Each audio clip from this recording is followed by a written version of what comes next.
मोटा रूप से जब से अमेरिका ने टैरिफ लगाए तो चाइना के तो हम जले हुए थे ही, लेकिन अमेरिका के टैरिफ वार से और ट्रम्प 2.0 के आने से ये मामला और गर्मा गया, बढ़ गया। कभी वो 50% टैरिफ, कभी 80% टैरिफ, किसी देश पर 100% टैरिफ, बैठे बैठे फिर 200% टैरिफ कर दिए, फिर बढ़ा कम करके फिर 35% कर दिए। तो ये जो उथल पुथल हुई तो लोगों को लगने लगा कि अर्थव्यवस्था कहाँ जाएगी, कैसे जाएगी। तो ये इस सारी उहापोह में से आम आदमी के मन में और पूरी दुनिया के देशों के मन में भी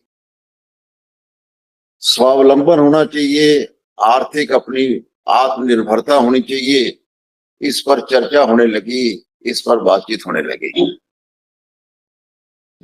दूसरा ये भी है कि हम लोग स्वदेशी का आंदोलन जो है, स्वदेशी जागरण मंच जब 1991 में शुरू हुआ तो तब से ये प्रक्रिया शुरू हुई, लेकिन तब और अब के अंदर मुद्दे काफी बदल चुके हैं।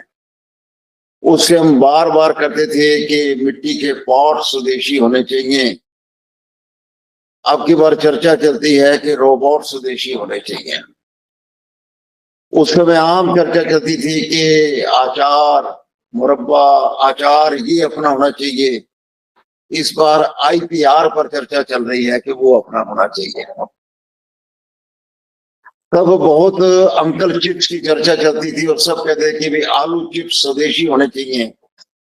अब वो अंकल चिप्स की बात नहीं करते, अब ये कहते हैं कि माइक्रो चिप्स भी स्वदेशी होने चाहिए।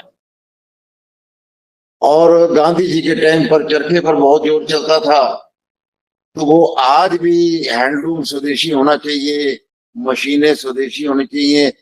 चरखे से अब यात्रा चंद्रयान तक पहुंच गई है, तो बहुत बड़ा परिवर्तन इस विषय पर आया है।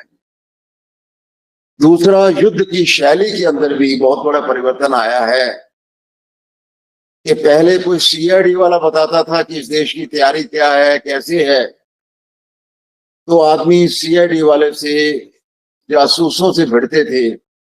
आजकल यही पता नहीं है कि जो हम 5G का इस्तेमाल कर रहे हैं, इंटरनेट का इस्तेमाल कर रहे हैं, ये हमारे प्रयोग करने से पहले दुश्मनों को बता देता है। तो इसलिए लड़ाई का स्वरूप भी बदला है।